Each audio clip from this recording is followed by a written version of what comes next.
What's going on, everyone? So the Los Angeles Lakers got a good old-fashioned behind the barn, you-know-what whooping, right? They lost by 27 points, 100 to 127, and the Warriors basically dominated this entire game. And some people I see are panicking and worried and, feel like, oh no, like the Lakers really, dropped the ball. They didn't just lose this game. They got smacked. And I don't see it that way. I really don't. Now, game one, the Lakers were in control. They had that little scare towards the end, but that's the Warriors. You're in Golden State. They are one of, if not the best teams in the entire league at home. And the Lakers did their job. They won game one. And the Warriors shot the lights out insanely in game one. Right? Shot 40%, made 21 threes. And then here in game two, with their backs against the wall, a defending championship level team, a team that also just is so incredibly hard to beat multiple times in a row, let alone in Golden State. I mean, how many people truly believe the Lakers would go up 2-0? I had my hopes. I thought maybe it's always a possibility if Lakers play their game. I said if it goes 2-0, Lakers win this series. The series is over. And the Warriors knew that too. So I don't think anybody was like, oh, it's a lock that the Lakers were going to lose. I understand the concern of like, hey, it wasn't that we lost. It was how we lost and that we got smacked. And that is, of course, a concern. I'm not going to sit here and say like, hey, that was a perfect game. But the Warriors shut the lights out in game one. And in game two, they shot even better.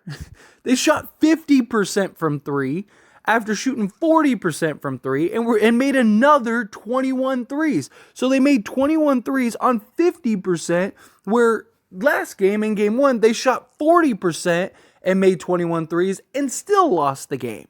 And so my thing is this, okay? One, are the Warriors going to be able to continue to shoot this way throughout the entire playoffs? Because they have to shoot this way 3 times. They shot 40% from three and made 21 threes, and it wasn't enough, right? This time they shot 50% from three, and it was enough. And that's probably how this series is going to go for the Lakers, right? And I picked the Lakers to win in 6 games. I figured this series would go exactly how the Memphis series went. Lakers would win game one, they lose game two, win 3 and 4, because the Warriors are not a very good road team, and then lose 5, win in 6, right? Win your home games. That's all the Lakers have to do is win their home games. And we saw all of these concerns, all of these questions, everything in the first round against the Memphis Grizzlies, right? Same thing. It was the exact same thing, right? Lakers lost by double figures.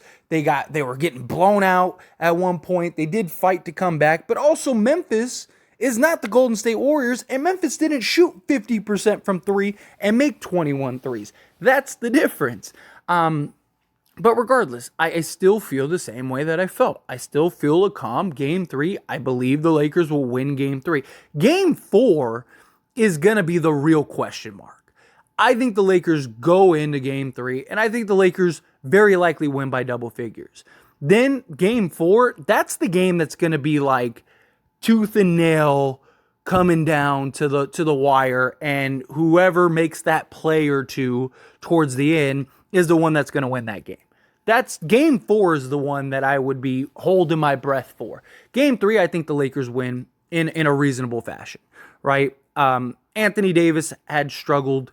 I expect him to be better next game. LeBron James seems to kind of be coming around with the shot, hopefully, right? LeBron was 3 of 8 from 3.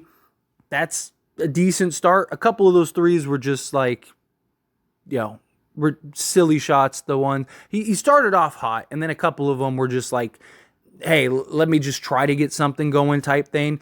So my hope is that like he gets back to hitting shots at an efficient clip. That would be nice.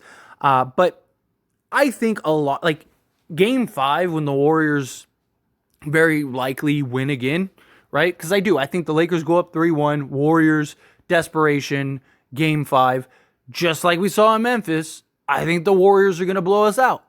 Because that's very likely the only way the Warriors are going to beat us is this way, in this fashion of they shoot 50% from the field, right?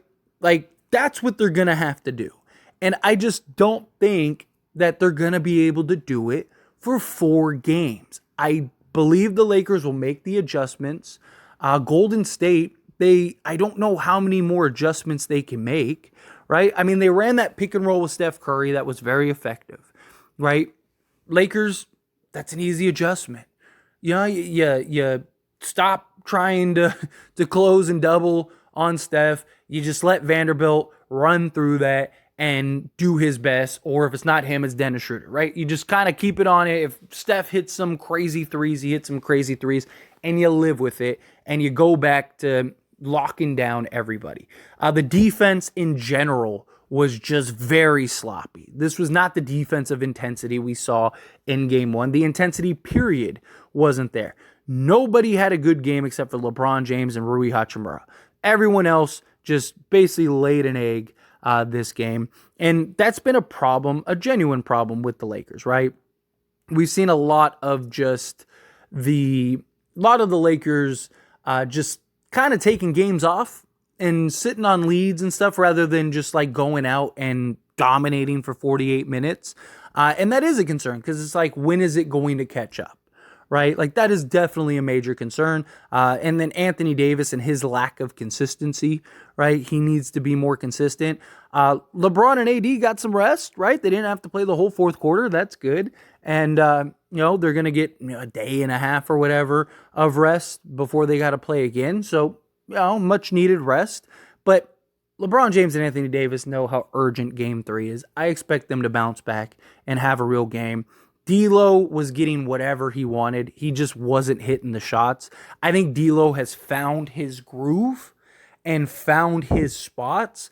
I just think he needs to hit those, right? He had a couple that were just right there. Austin Reeves has been really bad these first 2 games. You got to imagine he's going to come around at some point, especially at home in LA. Dennis Schroeder, he didn't have the game that he had in game 1, and I expect him to be better going forward. I just expect the Lakers to be better, period. And yes, the other sort of adjustment was starting JaMychal Green, who, spread the floor, and he shot the lights, right? He shot 50% from 3. Is he going to do that every game? If he does, I think you live with it, right? He's a guy that, it was, yes, a smart move to kind of start there and spread the floor, but he only played 13 minutes. Right? So it wasn't like he was playing a ton of minutes. Him and Looney basically split a good majority of the minutes. But again, that's an easy fix, especially if you're not doubling off of him. Because that's basically what they did. Leave him open in the corner. He was knocking him down. Okay, you tip your hat to them. This is just a game that is just that. You tip your hat to the Warriors. You know who the Warriors are. You get back to getting to business. You make your little adjustments. You have your little hype speech. You're in LA. And you just go back to doing what you're doing. In the first quarter, the Lakers looked like the better team. The Warriors started shooting the lights out, and the Lakers just couldn't keep up. Which, if the Warriors shoot like that, there's not a team in the league that can catch up. Like, I don't think this was I think this was a very simple answer. Like, play harder, get back to focus and defense, and trust that the Warriors aren't going to shoot 50% from 3 for 4 games, right? I mean, the Warriors are an incredibly talented 3-point shooting team. They are really good. But 50% from 3 on 42 attempts is not sustainable. It's just not, right? Like, it's not sustainable. And and based on what we've seen, they would have to shoot 50% in every one of those games, because when they shoot 40% and we're locked in, they still can't beat us. We still also haven't seen that like grind out, that real like back and forth type game. Right? Like, the Warriors, this game, basically start to finish, blew us out after the first quarter. Lakers basically seized control in the second quarter and never really looked back. what is that grind game going to look like? And are the Lakers going to be able to execute to stop that, to overcome that and win? That's what I think game 4 will be. I think game 3 is going to kind of be back to what game 1 was, where the Lakers basically just come out, establish, get going early, and just kind of control the game the rest of the game. Game 4, I think, is going to be the one, just like game 4 in Memphis was that, or well, in LA, but against Memphis was that way, where it was this grind out game. The other thing we haven't seen is like the full package game yet, right? We haven't seen that real team game where everything is just kind of clicking, right? Like even game 1, we won game 1, but it was still a very sloppy game, right? Like it really was.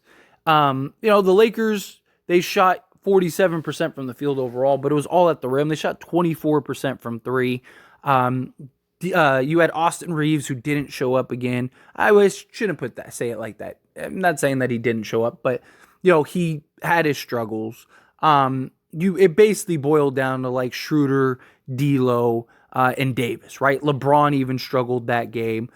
We haven't had that game where like, okay, all guys are clicking, we're looking good, we're looking like that championship level team that we know that they can be. Also, we haven't seen the Warriors really turn the ball over, and they lead the league in it. They lead the league in 16.2 turnovers per game. And they've been doing a really good job of taking care of the ball, which, again, credit the Warriors for that. They've done a really good job. But is that going to be sustainable? Because they were turning the ball over a lot in that game. And they ended up finishing with 15 turnovers, but like 7 of those were in garbage time in the fourth quarter. So really, they're averaging like half of their turnover rate. I don't know if that is sustainable for them because they haven't been able to do that ever, right? I mean, even last year, as great as they were and they won the championship, they turned the ball over a lot. So the Lakers are going to do that. And look, at the end of the day, the Lakers have proven that they can win in Golden State. The Golden State Warriors now have to prove that they can do the same thing in LA. And until they prove that, then we're fine, right? Like, it was the same thing with the Memphis Grizzlies. The Lakers proved that they could win in Memphis. Could the Memphis Grizzlies beat the Lakers in LA? And they weren't able to do that. The Lakers did their job. They split the series. I don't like the complacency, if I'm being honest. I don't like them, winning game 1s and just saying, okay, we did our job. No, that's a real concern. Because again, when does that catch up? Is it the Warriors series? Do they do that to Denver and then they end up losing the series because of it and they could have went up 2-0? What happens if they don't win game 1, right? If they lose game 1, do they just go out and go down 2-0?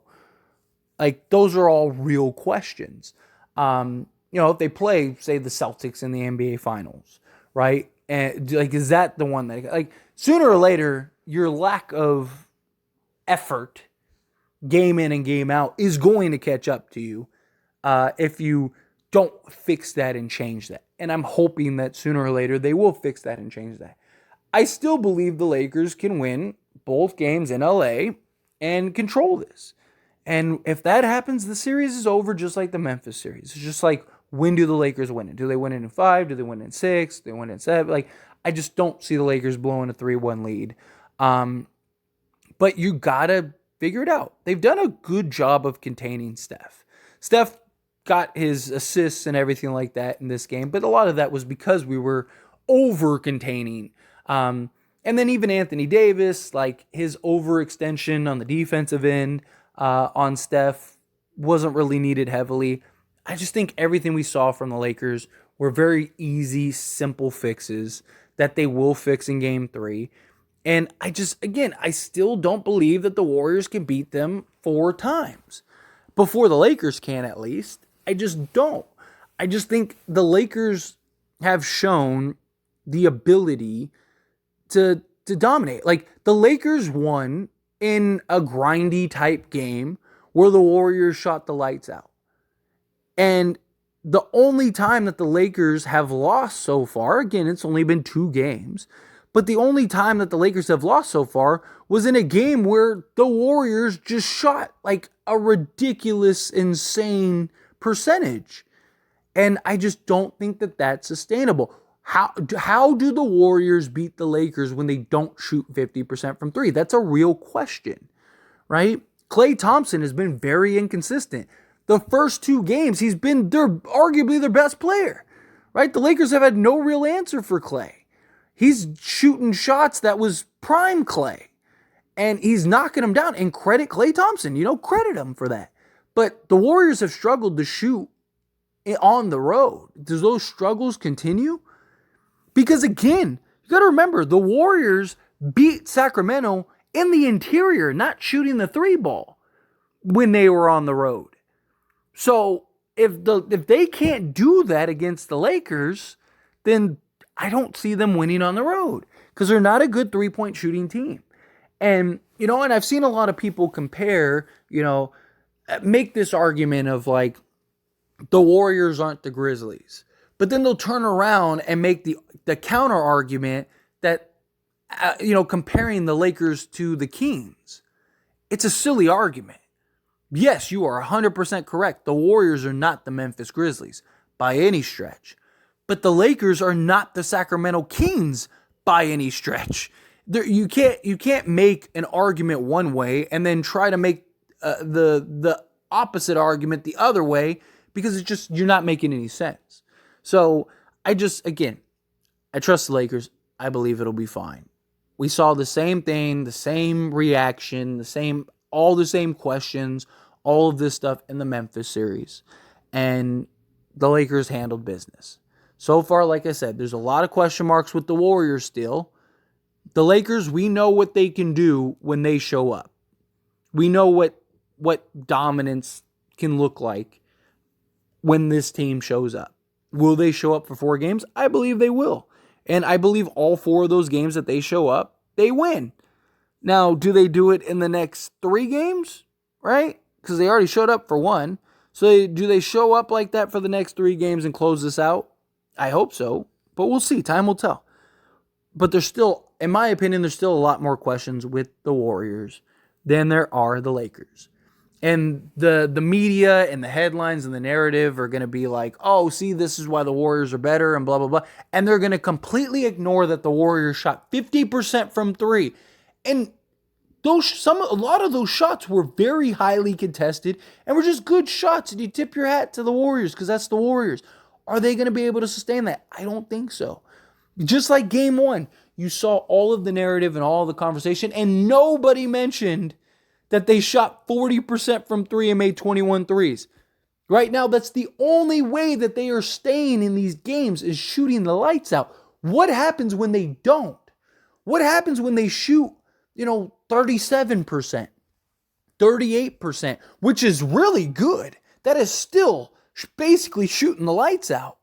But are they going to be able to win those games? It's a real question again. But anyway, as always, this is a discussion, so I pass the question on to you. Let me know your thoughts and opinions down in the comments below. Do you agree with me? Do you disagree with me? Do you have concerns? Do you not? How do you feel? Let me know.